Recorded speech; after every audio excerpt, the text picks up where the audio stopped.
Opening the dark reason B-29 crews froze to death at 30,000 feet. The waste blister spider cracks at 30,000 feet. The pressure dumps. Frost blooms across the gunner's mask in a heartbeat. He rips a glove to clear the ice and his fingertips go white, then gray. His world narrows to a tunnel. The radio operator drags him toward a lukewarm hatch heater that can't keep up. He's counting breaths. He's losing them. The B-29 promised safety inside a pressurized bubble, forward cabin, aft cabin, a narrow tunnel between. Oxygen on demand. Electrically heated suits. But the system was fragile.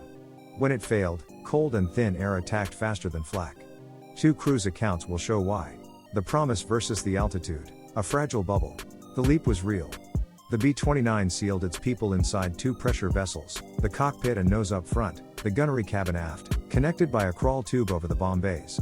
You could ride above most fighters, above heavy flak arcs, and still move between stations without a parachute dance and a freezing catwalk. That was the promise. But life inside the promise ran on knife-edge systems. Cabin heat bled off engine exchangers. Open the cowl flaps to keep the engines cool, and you starve the cabins. Close them for warmth, and cylinder head temps climbed into danger. Crews learned to live cold to keep the engines alive. You kept your breath steady. You didn't waste movement. Oxygen was the next lifeline. Demand regulators fed what you inhaled through rubber hoses that turned rigid at altitude. Exhalation ports carried warm, wet air into sub-zero slipstreams. Any leak on the face seal flashed to ice. A tiny hiss became a plug of frost that starved a man. Walk-around bottles were stashed for emergencies, but their gauges lied after vibrations, and their valves could freeze closed just when you needed them most. The pressurized bubble had weak seams. Plexiglass blisters for the waste gunners flexed and crazed under cold soak. Turret rings were moving joints with seals that stiffened and pitted. Window gaskets aged in tropical sun on the ground, then were asked to hold against 8 miles of sky an hour later. Bomb bay bulkheads and inspection panels were only as tight as last night's dope and tape. A pinhole leak felt like a gale when the Delta piled up. Crew 1 would learn it the hard way, a 20th Air Force run toward Kyushu. The left waist blister began to craze, fine cracks crawling like a spider's web. The gunner's mask started frosting, his hands went numb even inside electric gloves. The radio operator, just forward, grabbed a spare hose, snapped it into the manifold, and forced oxygen into his face. The gunner came back, but he paid in flesh. Crew 2 had trouble before they even met fighters. Out of the Marianas, a crew led by a young lieutenant watched their oxygen pressures wander. The tail gunner's replies thinned, then stopped. The flight engineer slammed the emergency manifold open, dumping flow to the aft cabin. Men drifted on the edge of blackout while they chased which valve was icing and which regulator was lying. Even test hops showed the cracks in the miracle. On a stateside evaluation flight, canopy frosting crawled in minutes, and the heat exchanger never caught up. Crew chiefs noted icing inside regulators at certain altitudes and temperatures, quirks you couldn't replicate on the ground with a shop cart and a clipboard. They logged it, adjusted, flew again. Micro stories like this piled up. An engineer found a frost halo around a turret ring mid-mission. He tried to tape it with numb hands. At altitude, tape tore like paper. He worked by counting breaths, 10 to apply, 5 to warm his fingers near a heater, repeat. The halo kept growing. While the B-29 sat above flak, the quiet killer hid inside the bubble. When it burst, seconds mattered. Choices got brutal. The promise was still there, but so was the price. When the bubble bursts, failure modes and human cost. At 30,000 feet, the margin is thin. You've got seconds to get oxygen flowing and heat on your skin. Bare fingertips blanch in the time it takes to key a mic. Lose pressurization and the air rushes out, the temperature dives, and your brain starts to dim. That's the clock every crew heard, even if nobody said it out loud. Flak doesn't have to hit hard. A splinter the size of a fingernail can start a plexiglass blister. The crack races, the panel flexes, and the cabin dumps. The temperature drop isn't gentle, it feels like a door opening into winter. Turret motors stumble as voltage sags. Breakers pop. Heated suits wink out in a single heartbeat, and you're left with thin wool and hope. Physiology doesn't negotiate. Hypoxia starts as a yawn you can't satisfy. Then comes tunnel vision and slow thinking. You fumble switches you touch every day. Some men feel warm as their skin freezes, others feel nothing at all. Stories about rapture of the deep don't matter here. This is cold, dry air stripping heat from bloodless fingers while a chest rises too slowly. Oxygen has traps you only learn when things go wrong. Demand valves can ice internally, the exhale port freezes over from your own breath. The mask clings to your cheekbones like it's welded there. Walk-around bottles are supposed to be a safety line, but a vibrating needle can lie by a quarter tank, and a valve that opens on the ground can seize at altitude. You learn to crack and reseat fittings with hands you can't feel. Electric suits weren't salvation. They were a gamble. One circuit ran gloves, another boots, another jacket. A broken strand made a hot spot you didn't notice until the rest went cold. Some crews went back to sheepskin and layers under the wires, trading mobility for a slow bleed of warmth. Trigger fingers still numbed. A gunner with numb hands is slower, sloppier, more likely to miss or freeze his grip when he needs to fire. On that Kyushu run, the aft blister on Crew 1 went first.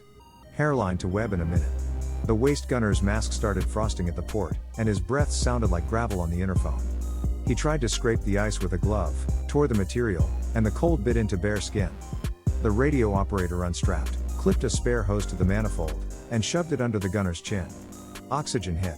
The man blinked, gagged, and came back. He'd keep all his fingers, but the tips would go dead and black later. They logged the mission as completed. Crew 2 left Saipan with oxygen pressures already wandering. The tail didn't answer a check. The engineer cracked the emergency manifold to flood the aft cabin and watched the needles twitch. One regulator ran wild, icing and starving the line. Men cupped hands around their mask inlets to warm them, cycling breaths like metronomes. The pilot asked for descent, the lead held altitude for the bomb run. They rode the edge. A gunner slumped, then jerked when a walk-around bottle finally came alive. The formation held, but inside those ships, men were counting breaths out loud to stay conscious. Stateside, Crew 3 on a test hop wrote down what combat crews couldn't afford to analyze. Frost crawled over the canopy despite defrosters. The heat exchanger lagged. Regulators that checked fine at sea level misbehaved in thin air, icing at predictable altitudes when humidity spiked. The notes went into binders. The fixes helped on paper. In the real airplane, vibration and leaks didn't read memos. Maintenance did what war allowed. Ground crews worked with dope, tape, and sealant on tired seals. Sun-baked gaskets from island ramps were asked to hold again at -40. They'd pass a pressurization check on the ground and fail when the skin shrank and the wind bit. A crew chief might write tight in chalk by a blister mount at dusk. By dawn, flak would find it again. Meanwhile, inside one cockpit, a navigator's pencil snapped. He didn't feel it leave his hand. His map stiffened like tin in the cold. He traced a diversion with awkward blocks and forced himself to breathe in fours, in 2-3-4, out 2-3-4. He wasn't being mindful. He was fighting blackout one breath at a time. What nobody knew mid-war was how fast flexible hoses went brittle.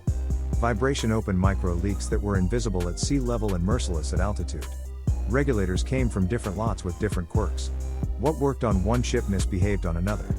Ground adjustments made sense with air you could breathe. At 30,000 feet, those adjustments met physics. Then came the decision. Do you drop out and descend, risking the formation's spacing and bomb pattern, or do you keep a freezing man at his station and hope the heater comes back when the breaker resets? Pilots weighed one life against the mission.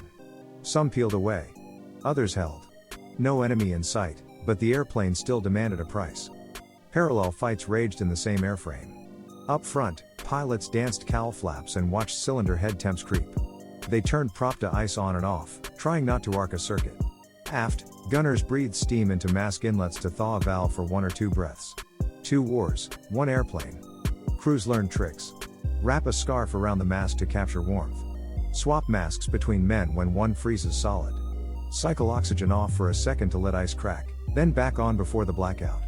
Hold a cup of coffee to a fitting for 2 breaths of mercy. Nothing worked for long. The tally wasn't neat. Fingers went numb and stayed that way for life. Cheeks scarred where rubber tore skin. Nerves died. Crews landed with men awake, talking, insisting they were fine, until boots came off and toes were gray. The logs read no enemy contact. And yet, this wasn't stupidity. It was compromise.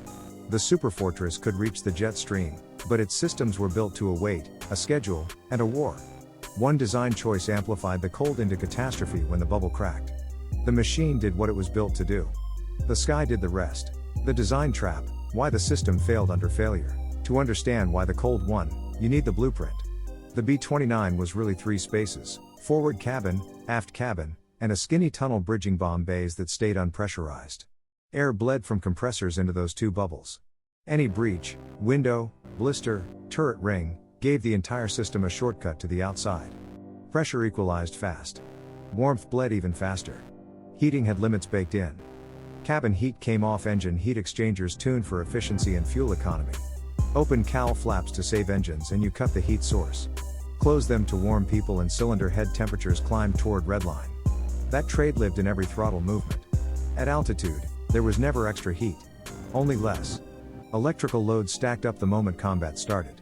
Turret motors drew, avionics drew, de-ice boot pulsers cycled, then the heated suits. A flak hit or a short popped a breaker and the load shed blindly.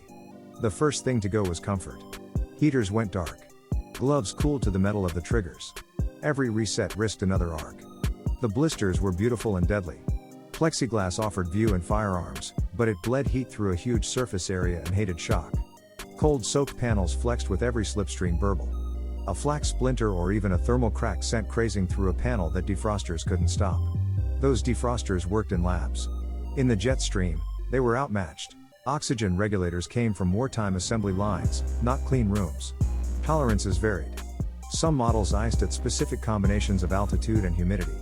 Ground crews could evaluate flow at sea level, but they couldn't recreate -40 air blasting past a face seal at 300 miles an hour. Hoses stiffened into pipes. The longest runs, back to the tail and waist, chilled first. Ice formed where the gas slowed, exactly at elbows and fittings farthest from warmth. Crew placement made the weak points lethal. Tail and waist positions rode behind the heat, at the end of the plumbing, wrapped in plexiglass that acted like a radiator to the sky. Long hose runs meant delay and cold-soaked regulators. When something went wrong, it went wrong there first. After Crew 1 limped home, inspection found pitted seals on a turret ring and hairline cracks in the blister mount. The pre-flight had stamped it acceptable. Acceptable on the ground didn't mean safe at 30,000. Crew 2's debriefs flagged a trend: certain regulator lots misbehaved more than others. Squadrons swapped stock quietly. The incidents dipped, but never disappeared. Units adapted in the only ways they could. Better mask discipline. Redundant walk-around bottles staged aft. Fleece over electric gloves to hold what little heat the wires made. Briefings hammered immediate descent when pressurization failed, even if the formation suffered. The theater adapted, too. High-altitude precision looked good on paper and bad in frostbitten hands. Command shifted to low-altitude night incendiaries. Hypoxia eased, but new dangers arrived with searchlights and flak. A crew chief once scrawled seal holds in grease pencil beside a fixed blister. Next sortie, flak needled it. The note was still there when they landed. Optimism doesn't stop physics. The truth is simple. The B-29's math added up in factories and test flights. In war air, every compromise got punished.